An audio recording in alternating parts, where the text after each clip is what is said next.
We will now begin with opening statements, starting with Christine. Thank you to the Morgan Political Club and Eric Bergman for organizing this event, as well as Kirk Carr, and everybody in the audience who's come out on the wet, blustery evening. Sorry. Hear me now?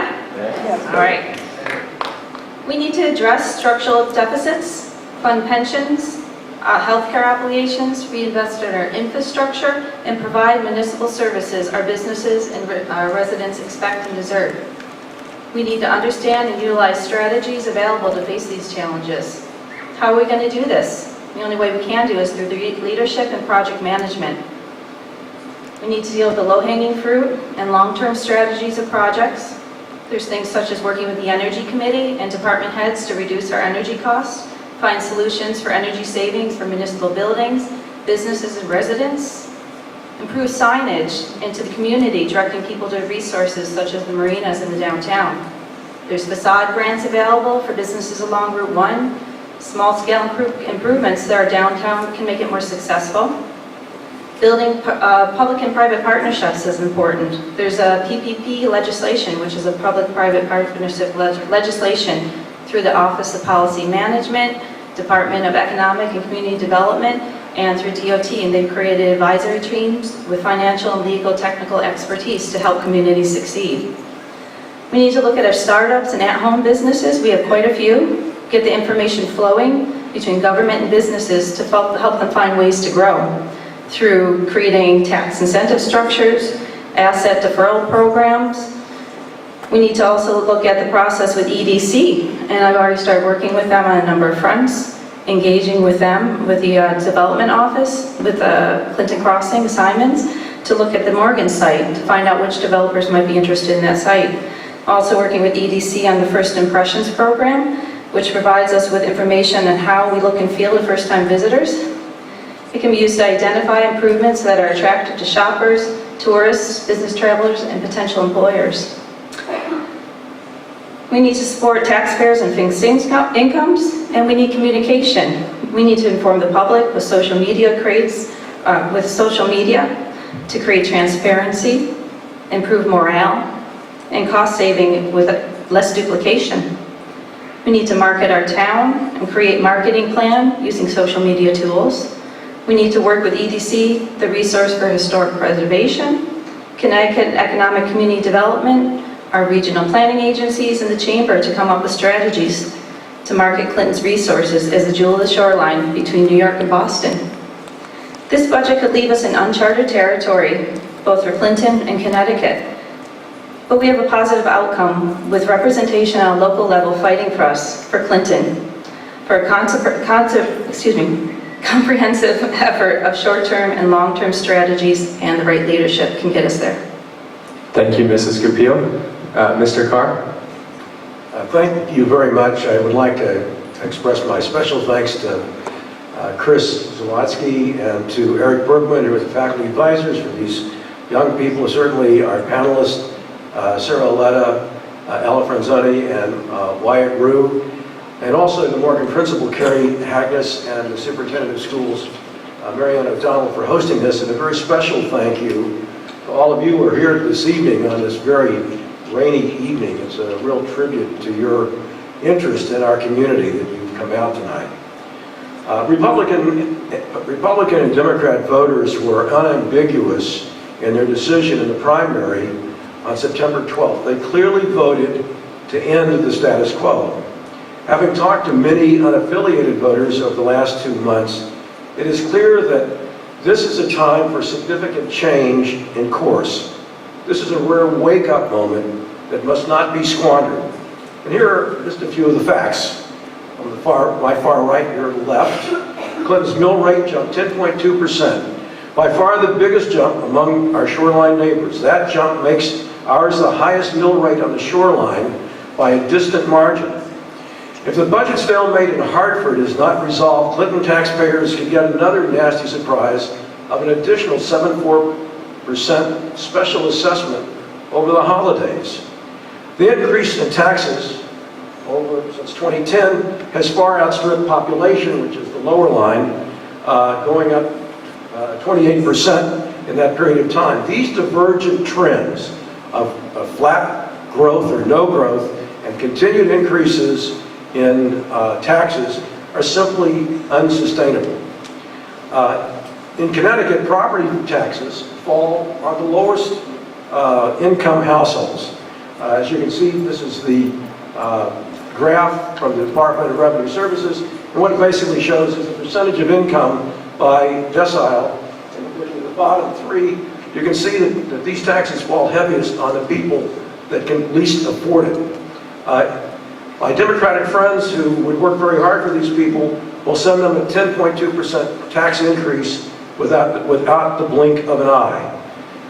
To cover the state cuts with commercial development alone would require between 3 and 6 mill pond-sized developments of $50 million each, or between $150 and $300 million. I'm the only candidate who believes in cutting taxes, that cutting taxes is imperative, and that it can be done without reducing services or quality of education. Defeating budget referendum is a poor substitute for electing leaders who reverse the trend of very destructive trends and increased spending and taxes. Henry Ford once said, whether you think you can or you think you can't, you're right. I not only think that I can, I think that we must. Thank you both for your answers tonight. In reverse order of the introduction, we will now offer closing statements for the candidates at 3 minutes each. The first going to Mr. Carr.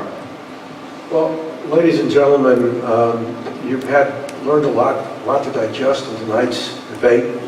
I've had a lot to digest tonight from tonight's debate.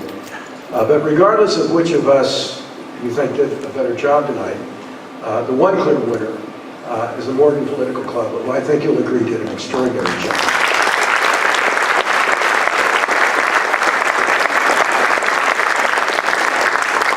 In 2 weeks, you will have to decide which of us will lead Clinton as your first selectman for the next 2 years.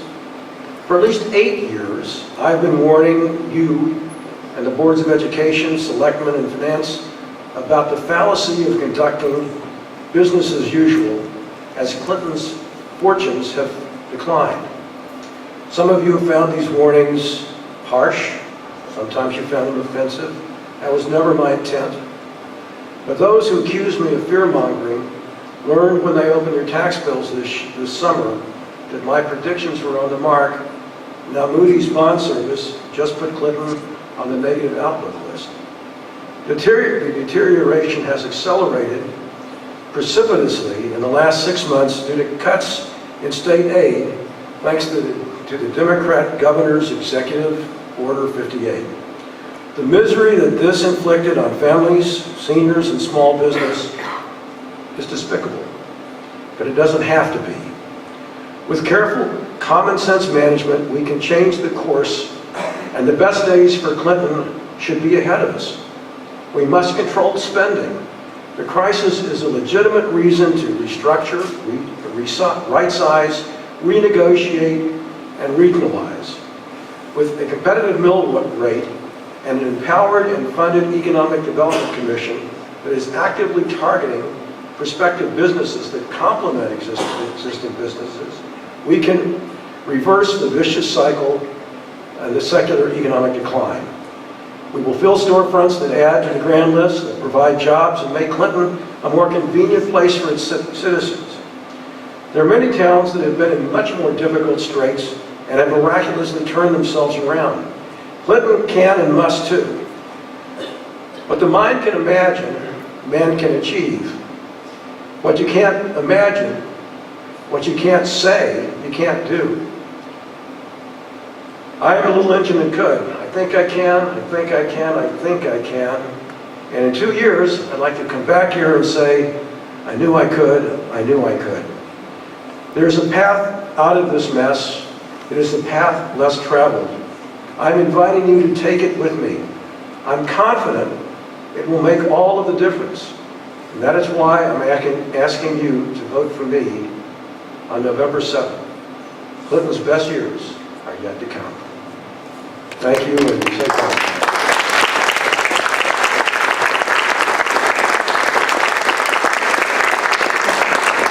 Thank you, Mr. Carr. Mrs. Goupil? Thank you for coming tonight. I'd like to leave you with a few final thoughts. When we people find that government is listening with genuine interest, they become engaged. When a positive political environment encourages public participation in our electoral process, it creates a sense of ownership. When transparency is brought back to governing, people feel their voice and their vote matters. I will always stand up for the values of our town by building consensus. This will not be based on partisanship or special interests, by representing all of our citizens' voices regardless of party. This is the sound of one person talking is not a conversation. True conversations are the only way we're going to bring about change. What's wonderful about Clinton is that our children will grow up understanding local government works, and it directly affects our lives. Our parents, our teachers, and our community volunteers demonstrate this lesson every day, and I thank them for it. I look forward to the next generation taking an active role in our government. When I become First Selectman with Tim Guerra and Jack Sherwin, the Board of Selectmen, we will devote our energy to building economic sustainability, upholding education excellence, taking care of our seniors, fixing our infrastructure, and preserving our fragile coastal environment and our community character. We will do everything we can to make Clinton a place people are proud to call home, because it really is the jewel of the shoreline. Thank you.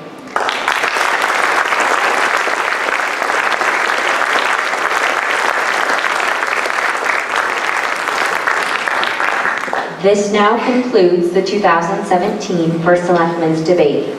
We would like to sincerely thank our candidates for attending and debating the issues at this critical point in our town's future.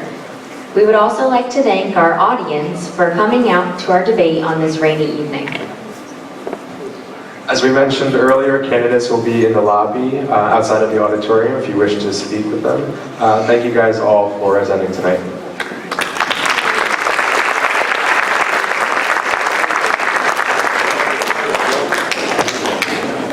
Aí,